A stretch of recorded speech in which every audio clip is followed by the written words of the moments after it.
Lahat ng bagay pinaghahandaan natin yan. Yes, oo. Yan. Katulad ngayon, Jen, December 23 na, Oy! pinaghandaan ng gobyerno. Pagpasok ng bagong taon, dapat may bagong budget ha? Yes. Pinaghandaan ho yan. Kaya lang ang problema, nung binusisi yung budget, mukhang naghanda tayo, pero mali yung paghanda. Ha? Kabaliktaran ng tinimbang ka, ngunit kulang. Ayan, Ito tama. naman tinimbang ka, ngunit sobra-sobra. Sobra sa iba, Oo. kulang sa iba. Binawasan pa yung iba. Ayun. Oo. Siguro, bago natin ituloy, Oo. bibigyan lang natin ng glimpse, panaw, Oo. o ating mga babayan. Ano-ano ba yung mga budget na binawasan? Yan! Kasi nasa kamay na ito ng Pangulo ngayon di ba? Mhm. At tinitingnan ng Pangulo kung ano bang gagawin natin dito, Una, At teka lang, gusto magtuloy hindi pa sige. pinirmahan, nga 20 Hindi pa. Dapat pipirmahan. Hanggang ngayon po, hindi pa napipirmahan. 23 na, 8 araw na lang. Oho. O, tingnan nyo kung tama ba na limi-limiin ito ng Pangulo. Oo. Nangunguna dyan at usap-usapan yung tinanggalan ng 74 billion pesos na subsidy ang PhilHealth. Yan. Sabi nila, teka, meron naman kayong pondo pa na hindi nagamit. Oho. Pero ang sabi ng kabilang panig, nasa batas yan na dapat laging may subsidy. Ayun. Ang DSWD. Pero walang tinukoy kung magkano Wala naman. Kung ako doon, binigyan ko sige 1,000 sa'yo. Pwede. At least may importante naman may subsidy. Na ano mo yung batas. Natugunan diba? mo yung isang batas. Kasi zero. Oho. Yung pero, DS. pero yun marami ang magkakaibang pananaw doon sa punto ng Yun PhilHealth. nga. Na marami. Magkakaiba. Yes, okay. Sa DSWD naman, Yan. ang ibinigay na pondo, 217.34 billion. Mababa sa 313.26 billion na panukala ng Kamara at sa 226.67 billion sa ilalim ng National Expenditure Plan. Ayan. Ibig sabihin, meron ng talagang pondong proposal. Hinihingi ng DSWD, yes. Kasi Kaya lang, pinipresent nila nung nag-BICAM, nagtataka sila bakit biglang bumaba. Nabawasan pa. Oo, yun namang Department of Health, bumaba ng 273.72. Ang request nila ay magkano dapat? Mas mababa. Hindi ko kasi maintindihan yung pagkakalagay dito. Basta mas mababa. Doon sa hiling nila, ang inaprubahan, mas mababa. Okay. Binigyan lang sila ng 247. Ang hindi, kasi ang talagang proposal na ng ay 273. 273 na Minus 247. Okay. Yun. Yung DepEd. Yan, ako yan. Oo. 737 billion. 737. Naging 748. Hindi, dating 748, naging 737. Ay nga binawas na, 12 billion. Yung 10 billion tungkol sa computerization, etc. Okay. Yung AFP pa lang, laki ng ibinawas. 5 billion ang ibinawas, sa AFP modernization. Alam mo, merong ibang mga sumasama ang loob dyan, Alam mo kung bakit? Bakit? Sabi nyo, nakita nyo na anya, binigyan tayo ng 350 subsistence allowance per day, sa mga sundalo. Pero ang ating national budget, binawasan naman ng malaking, ibig sabihin, parang ang umiikot na salita ngayon sa AFP Nason, para anya tayong pinrito sa sarili nating mantika. Ewan ko Bakit pinrito? kasi mantakin mo, binigyan ka ng 350. Tapos tinanggalan ka ng ilang bilyon. Diba? Okay. Parang ang dating nun, yung ibinigay mo sa amin, kinuha mo. Teka lang, parang kung lilimi-limiin mo, mayroon talagang maipupunan, di ba? Tuwang-tuwa na tayo doon sa sinabi ng iba na, salamat, thank you, 300, magiging 350 na yung kanilang subsistence allowance, di ba? Nadagdagan sila ng 150 ata. Di tuwan-tuwa yung mga sundalo. Pero nung nakita naman yung kanilang hinihinging budget, magkano binawas? Natira, ang binawas 5 billion Ayun, kita mo. 5 bilyon ang ibinawas sa kanila. Sa modernization plan. Ay, doon nga, di ba? Kaya ang sabi ng iba, yung mga retiradong general, dapat ba tayo matuwa o dapat tayo mag-isip na mabuti ano ginawa sa atin? Well, yun lang po naman nagsisirgulong mga kaisipan ng ilang sundalo. Di ba? At tapos, pag titignan nila, maiinggit ka dun sa ibang mga tinaasan dyan, Yan na. Number 1, DPWH. 1.113 trillion. Mas mataas sila kasi laging comparison dyan, DepEd. Ang totoo, dapat DepEd ang pinakamataas Pero hindi ko alam kung anong paliwanag nila. Bakit naging DPWH umabot ng 1 trilyon mahigit. Samantalang ang DepEd, 700 billion lang. Dati namang nasa trillion na yung budget ng DPWH last year. Kaya lang, kalahati lang doon ang nagamit nila. Ayun na nga. Oo. Hindi nila Hindi. nagagamit talaga. Tapos, ang camera, itong tinitingnan nila na naging 33.67 billion mula sa 16.345. So ang request nila 16 lang, Oo. nagdagdagan pa, naging Naging 33. 33. So almost times 2? Oo. Wow, jackpot! Ang Senado, mula sa 12.83, naging 13.93 billion. Naragdagan din. Ng halos 1 billion. Ay, kasi nga naman, 24 sila versus 300 plus eh. Oo. Di ba? So, yung dalawa, Oh. parang nagkasundo. Sige, sa atin na lang ilagay ang mga ibabawas, no? di ba? Kasi parang nagtanggal ka sa iba, pero nilagay mo sa sarili mo. Aywan ko lang. Alam mo, sa usapan ngayon, sa likod ng entablado, yung mga miyembro ng BICAM, Nelson, ha? Oo. Mukhang ngayon natin nagkakasisihan, ha? Bakit? Nagkakaturuan. Ano, Bakit kasi? Kaya ganito, parang, oo. oo nga. Akala ko ba sabi niyo okay na yan? Akala ko ba pipirman agad ang Pangulo? Oo, Okay na to sa Pangulo. Eh, Bakit kasi biglang ngayon, ayaw? kasi ganyan eh. Oo. Ang problema, ang punching bag nila ngayon, hindi nila may turoy mataas eh. Oo. Ang punching bag ngayon, yung leader ng Kamara. Kasi siya ang lagi na pagbubuntunan ng galit eh. Sino pa ba? Ayun na nga, di ba? Oo. Yaman din lamang ikaw ang lagi na akuin mo na lahat. Ikaw na.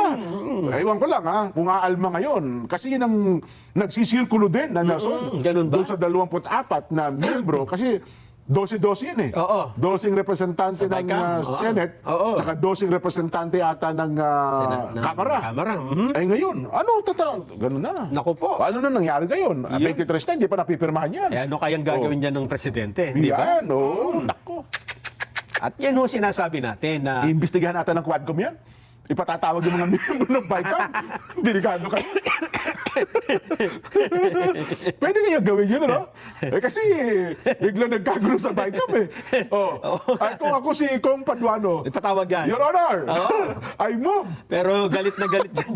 Galit na galit dyan yung mga retiradong general. Ay, mamaya, babasahin natin. Nako, Mamaya, nagpapanting ang tenga eh. Kumbaga, nagpupuyos ang damdamin ng mga retiradong Kung general. makikita lang nila siguro si Paduano kung maghaharap lang sila sa wala, naglalakad. Oo. Nagkaharap, Mga nagkasalubong. general, ano? Naku po.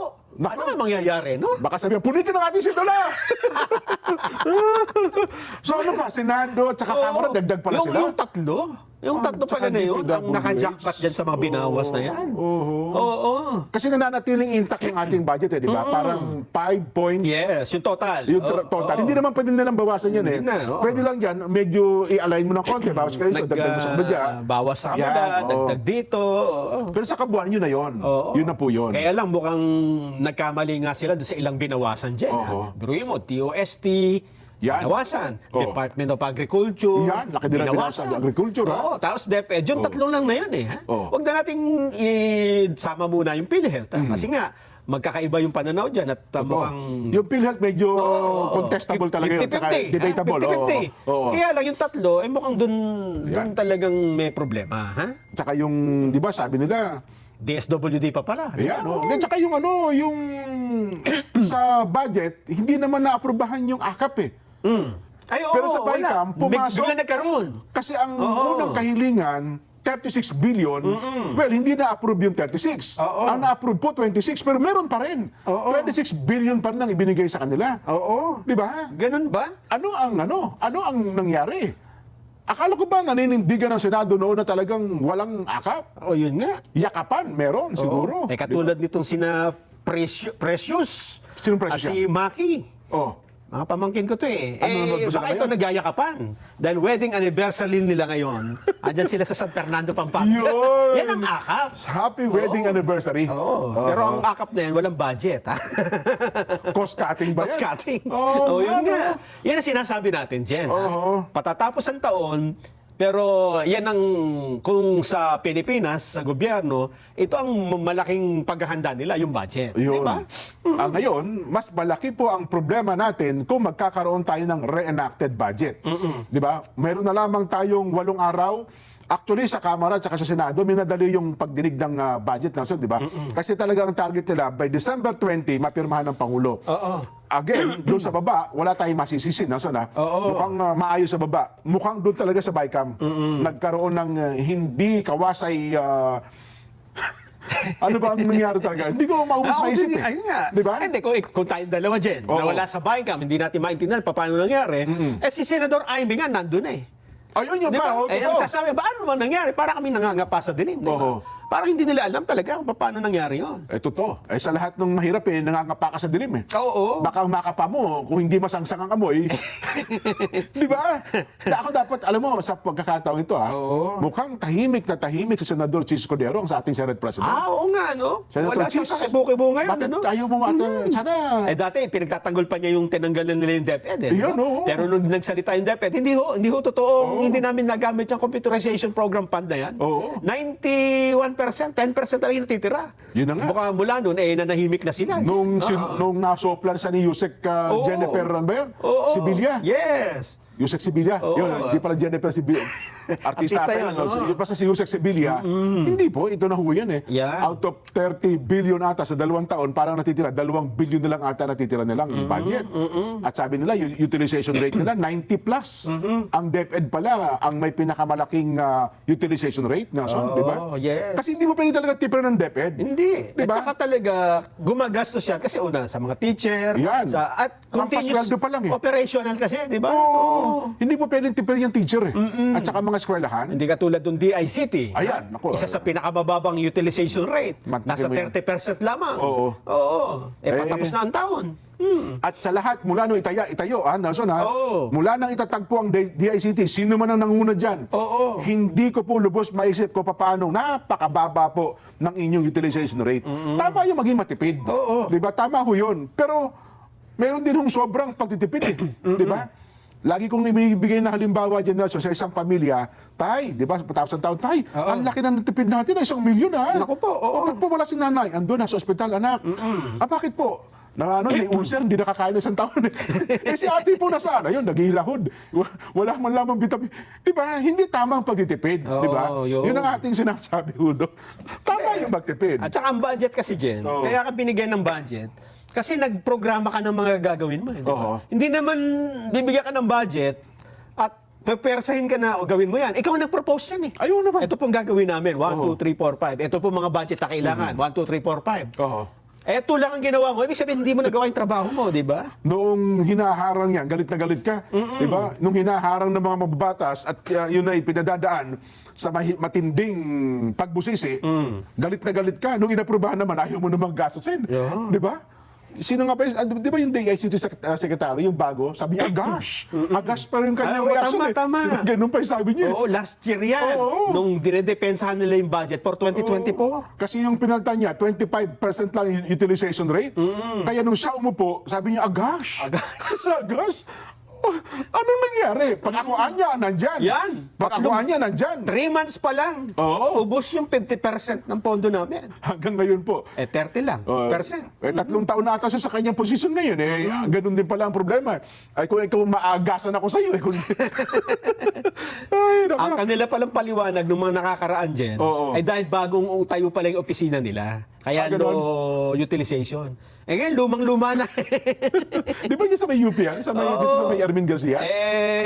Taon-taon kasi ganun mababa Oo. Ay, nako.